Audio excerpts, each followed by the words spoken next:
आज महावितरण सातारा येथे महाराष्ट्र राज्य राष्ट्रीय वीज कामगार फेडरेशन इंटक या संघटनेमार्फत हे बेमुदत आंदोलन करण्याचं नियोजित केलेलं आहे। त्याप्रमाणे आम्ही आंदोलनाला बसलो आहे।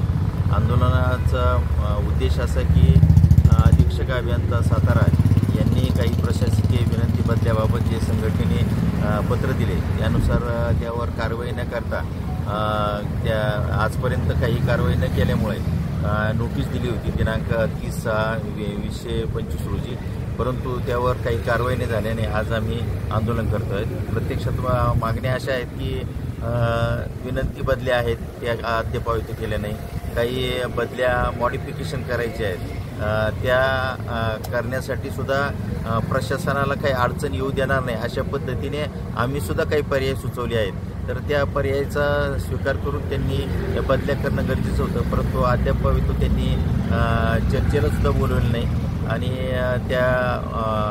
त्याबाबत 15 दिवसामध्ये कुठलाही संपर्क केला नाही आणि काल 7 वाजता फक्त पत्र पाठवलं की प्रशासनाचे अशा पद्धतीने त्यांनी आपल्या ऑफिशियल वर्डिंग करून पत्र दिले। प्रत्यक्षात हे सगळं होण्यासारखं आहे, तर हा कर्मचाऱ्यावर त्यांनी अन्याय करू नये, त्यांना न्याय द्यावा ही विनंती। जर आज चर्चेला बोलवलं नाही तर आजचं जे आंदोलन आहे हे कंटिन्यू बेमुदत आंदोलन पुढे चालू राहील अशी मी संघटनेच्या वतीने प्रशासनाला विनंती करतो।